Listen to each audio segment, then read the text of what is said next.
नमस्कार बंधुवर, सत्य ज्योति सदन चैनल पर आपका मैं अजय कुमार कौशिक बहुत बहुत स्वागत करता हूँ।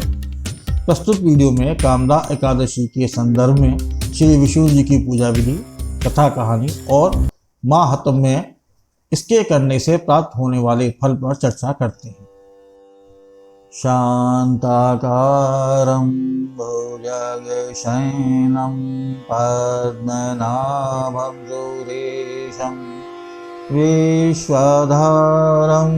गगनसदृशं मेघवर्णं शुभांगं लक्ष्मीकान्तं कमलनयनं योगिभिर्ध्यानगम्यं वन्दे विष्णुं भवभयहरणं सर्वलोकैकनाथम्। कामदा एकादशी व्रत में भगवान श्री विष्णु के वासुदेव रूप की पूजा अर्चना होती है।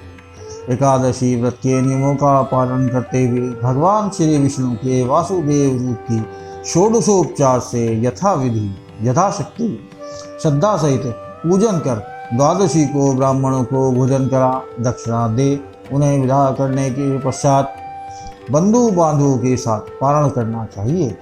श्री विष्णु पूजन के विषय में अधिक जानकारी के लिए हमारे वीडियो एकादशी क्या करें क्या ना करें, एकादशी की विधि और नियम, विष्णु पूजा में विहित और निषिद्ध पुष्प पत्र अवश्य देखें।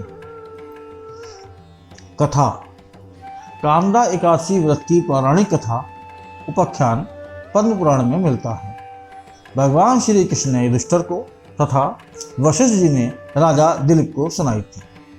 प्राचीन काल की बात है। सोने के महलों से बना एक सुंदर नगर था जिसका नाम था नागपुर।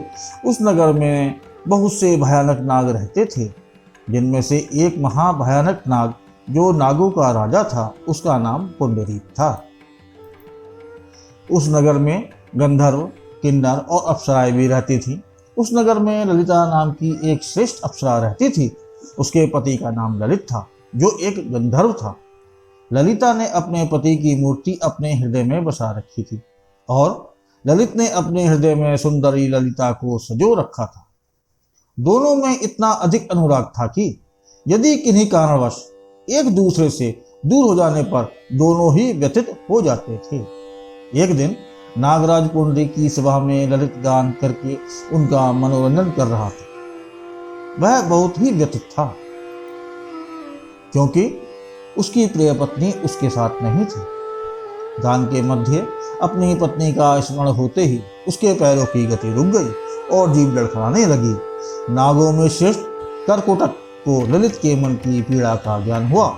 उसने राजा पुंडरीक से गान में त्रुटि और पैरों की गति रुकने की बात बताई। नागराज की आंखें क्रोध से लाल हो गई। उसने शाप देते हुए कहा, हे कामातुर ललित, तू मेरे सामने गान करते हुए पत्नी के प्रेम में वशीभूत हो गया, इसलिए तू राक्षस हो जा। इतना कहते ही वह गंधर्व भयानक मुख, विकराल आंख और देखने से भी डर उत्पन्न हो ऐसा राक्षस हो गया। अपने पति के इस भयानक रूप को देखकर ललिता मन ही मन बहुत चिंतित हुई और सोचने लगी, क्या करूं, कहां जाऊं जिससे मेरे पति इस विकराल रूप और कष्टों से मुक्ति पा सके। वह जंगल जंगल पति के साथ भटकने लगी। वन में उसे एक सुंदर आश्रम दिखाई दिया जहां पर एक मुनि शांत भाव में बैठे थे। ललिता शीघ्र ही उनके समक्ष गई और प्रणाम करके वहीं खड़ी हो गई। उसको देखकर मुनि इस प्रकार से बोले, शुभे, सच सच बताओ, तुम कौन हो, कहां से आई हो। ललिता ने अपना परिचय महामुनि को देते हुए कहा कि मैं महात्मा वीर धनवा नामक गंधर्व की पुत्री हूँ। मेरा नाम ललिता है। इसके बाद उसने अपने पति के शाप के विषय में बतलाते हुए कहा कि इस प्रकार मेरे स्वामी शापवश राक्षस हो गए हैं। उनकी अवस्था से मैं बहुत दुखी हूँ। ब्राह्मण, इस समय मेरा जो कर्तव्य हो वह बताएं तथा किस पुण्य से मेरे पति शाप से मुक्त हों, पुनः गंधर्व बन पाएंगे, ऐसा उपाय बताएं। मुनिवर कहते हैं, भद्रे चैत्र शुक्ल पक्ष की जो कामदा एकादशी है सब पापों को हरने वाली और उत्तम है। तुम इस व्रत को विधि पूर्वक वासुदेव की पूजा अर्चना के साथ करो और इसका जो पुण्य है वह अपने स्वामी को दे दो। पुण्य देने से क्षण भर में ही उसकी शाप से मुक्ति हो जाएगी। ऋषि का यह वचन सुनकर ललिता को बड़ा हर्ष हुआ। उसने एकादशी का उपवास करके द्वादशी के दिन उन्हीं ब्रह्म ऋषि के समीप भगवान वासुदेव श्री विग्रह के समक्ष अपने पति के उद्धार के लिए ही वचन कहा। हे वासुदेव, मैंने यह कामदा एकादशी का उपवास किया है। उसके पुण्य फल के प्रभाव से मेरे पति को राक्षसत्व रूपी शाप से मुक्ति मिल जाए। ललिता के इस व्रत के प्रभाव से ललित शाप से मुक्त हो गया तथा दिव्य देह से युक्त हो गया। उसका राक्षसत्व दूर हो गया और पुनः गंधर्व की प्राप्ति हुई।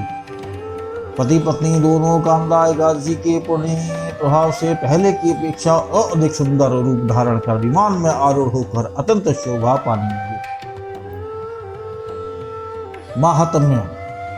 जो प्राणी कामदा एकादशी का व्रत यथाविधि करता है उसके सारे पाप नष्ट हो जाते हैं।